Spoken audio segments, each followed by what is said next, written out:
নবী আমি যদি খালি রোজা রাখি রমজানে, আর যদি আমি 5 ওয়াক্ত নামাজ পড়ি ফরজগুলা, অন্যগুলা বাদে আমি যদি আর কোনো ইবাদতই না করি, আমি কি জান্নাতে প্রবেশ করব হে আল্লাহর রাসূল? কল আল্লাহর নবী বলল যে নাম, তুমি জান্নাতে যাবা। কারা কারা জান্নাতে যেতে চান? আল্লাহ আল্লাহ আল্লাহ।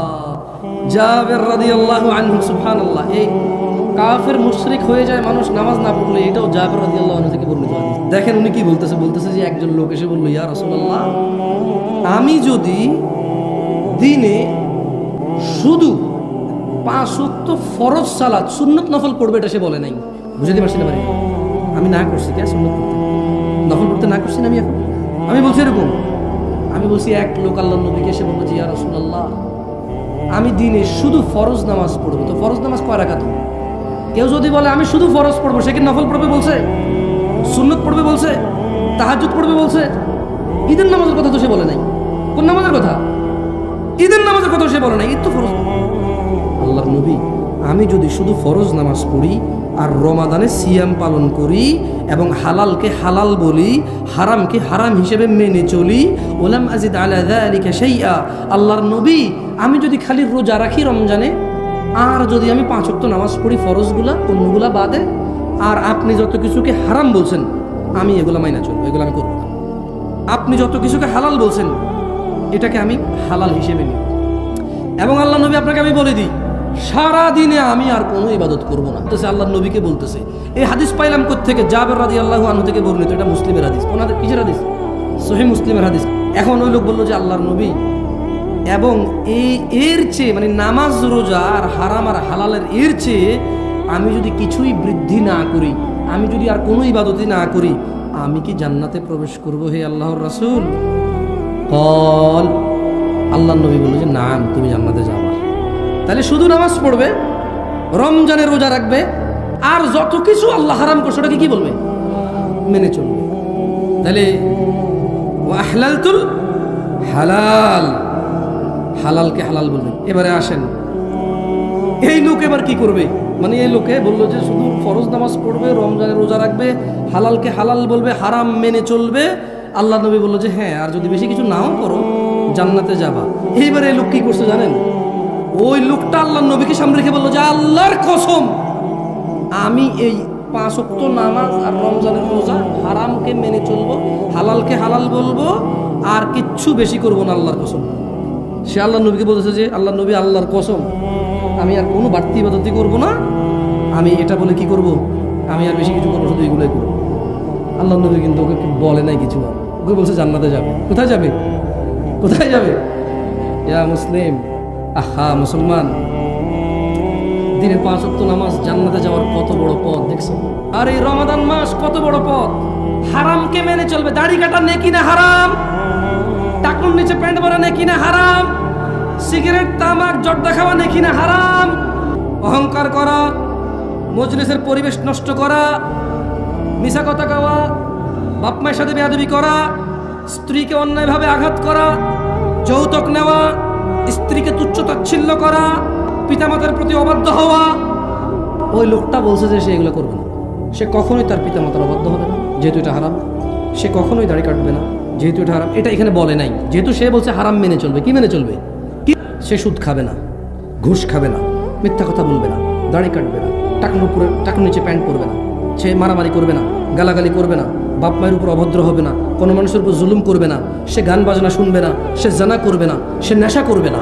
যেহেতু এগুলো কি, এগুলো কি এইসব মানে গুনাহ করতে কষ্ট করা লাগে, জানেন? কিছু না করলেই গুনাহ হয় না।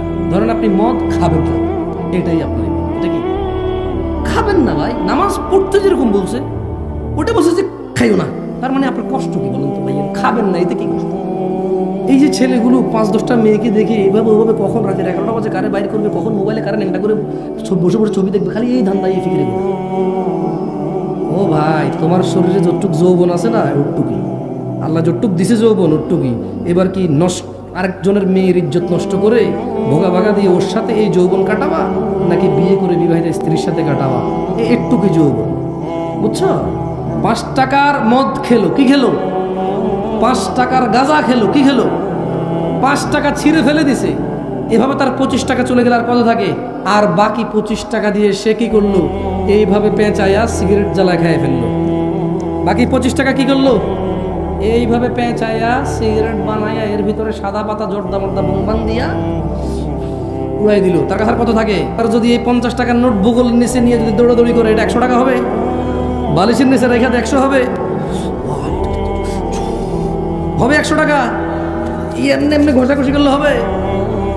ছোট ভাই, যৌবনটাও তো এরকম আল্লাহ দেওয়া রিজিক। তারপরে তোমার স্ত্রী বঞ্চিত হবে, ওখানে তুমি লাঞ্ছিত হবা, ওখানে তুমি কথা বলার জন্য তোমার অতটুকু তোমার সৎসাহস থাকবে না, তোমার বউ তোমার উপরে চিল্লাবে, কারণ তুমি তোমার রিজিক আগেই নষ্ট করে বসে আছো।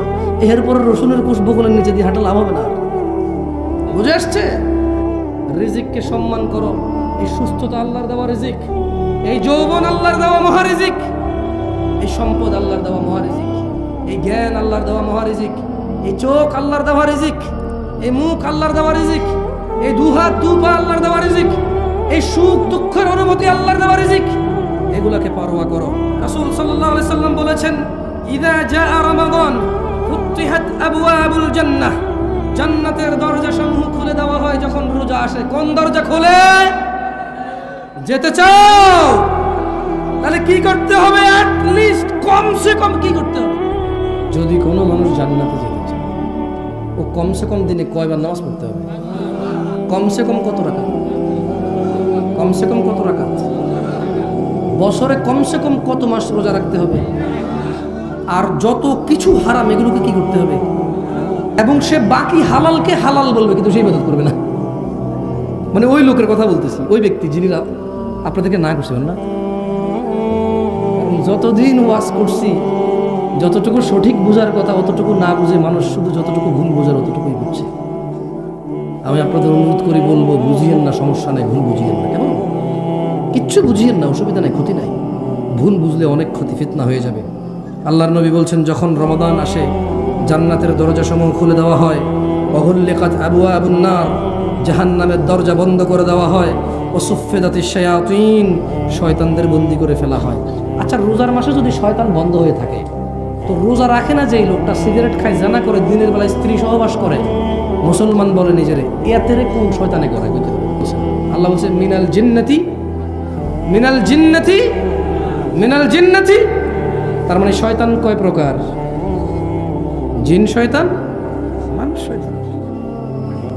যেটা মানুষ শয়তান আউযুবিল্লাহ বললে সহজে এটা যায় না, যেটা জিন শয়তান ওটা সহজে চলে যায়। এই বিভ্রান্তিতে পড়বেন না যে রমাদান 10 দিন রহমত, 10 দিন নাজাত, 10 দিন মাগফিরাত, এরকম 10 দিন ভাগ করিয়েন না। কেমন?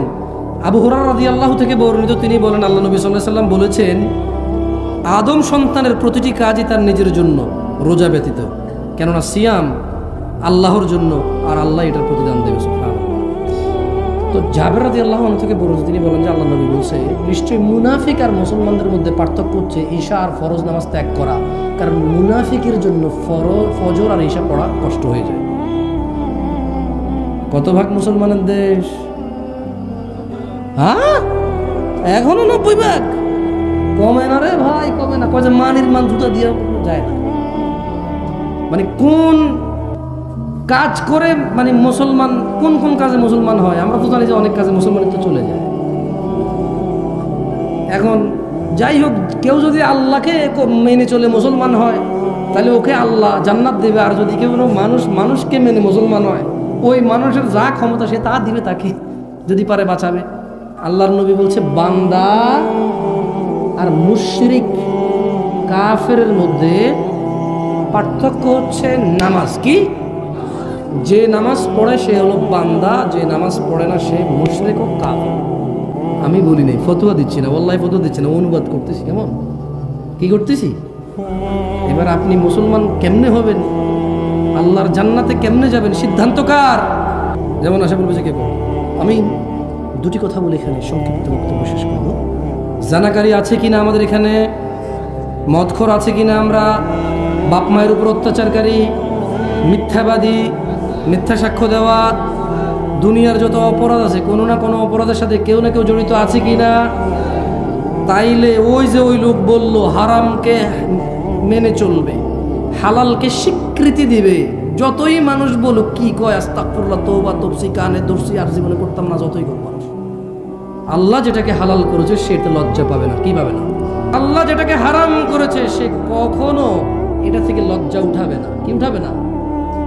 তো জান্নাতে যাওয়ার জন্য যদি 5 ওয়াক্ত নামাজ জরুরি হয়, জামশেদ ভাই আমি তো অনেকদিন করি, জান্নাতে যাওয়ার জন্য যদি জানা বন্ধ করে দিতে হয়, নেশা বন্ধ করে দিতে হয়, জামশেদ ভাই আমি তো এখনো গতকালও করে আসছি নেশা অথবা জানা। জান্নাতে যাওয়ার জন্য যদি সুন্নতকে মেনে চলতে হয়, হালাল মেনে হারামকে সবসময় বর্জন করতে হয়, যদি জান্নাতকে পেতে হয়, আব্বাকে ধমক দিয়ে আসছি, আম্মার সাথে জোরে কথা বলে আসছি, একটু আগে আমি আমার বউকে ভাতের প্লেট এভাবে ছুঁড়ে ফেলে দিয়ে আসছি এখানে মাহফিল দেখতে, জামশেদ ভাই তাহলে আমার উপায় কি? শুনেন, আল্লাহ তাআলা কোরআনে কারিমে বলছে ইল্লা মান তাব, অতএব যেই ব্যক্তি তার সমস্ত গুনাহ থেকে ফিরে এসে আল্লাহর কাছে মাপ চায়, ফিরে আসে, ওয়া আমানা, আল্লাহর প্রতি ঈমান আনে, ওয়া আমিলা আমালান সালিহা, এবং আল্লাহর জন্য কিছু ভালো কাজ কর্ম করে, আল্লাহ বলছে ফাউলাইকা ইউবাদদিলুল্লাহু সাইয়্যাতিহিম হাসানাত, তাহলে তার পিছনের যত লিটার মদ খেয়েছে, পিছনে যত লক্ষ কোটি লিটার মদ খেয়েছে, যত ইয়াবা গাঁজা খেয়েছে, যত কিছু করেছে, যত অপরাধ সে করেছে, ফাউলাইকা ইউবাদদিল, আল্লাহ তার সমস্ত গুনাহকে বদল করবে, সাইয়্যাতিহিম, তার গুনাহকে বদল করবে, হাসানাত, এই মাফ করবে বদল করে নেকি বানায় দেবে গুনাহগুলো। সিদ্ধান্ত আপনাদের, এতদিন যা করেছেন।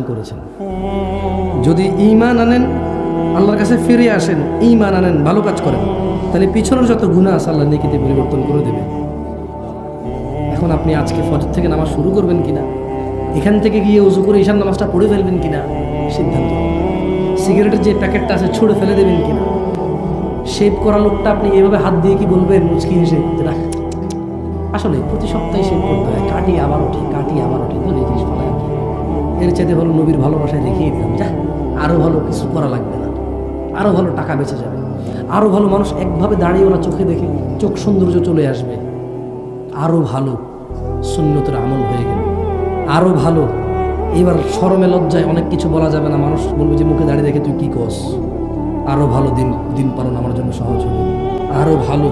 আজকে থেকে সমস্ত অপরাধ বাদ দিলাম, সর্বোচ্চ নেক আমল করার চেষ্টা করব, আল্লাহ আমার পিছের সমস্ত গুনাহ নেকিতে পরিবর্তন করবে, এই আশা আল্লাহর কাছে রাখলাম। কারণ আল্লাহ সবচেয়ে বেশি পছন্দ করে ওকে যে আল্লাহর কাছে ভালো কিছু আশা করে।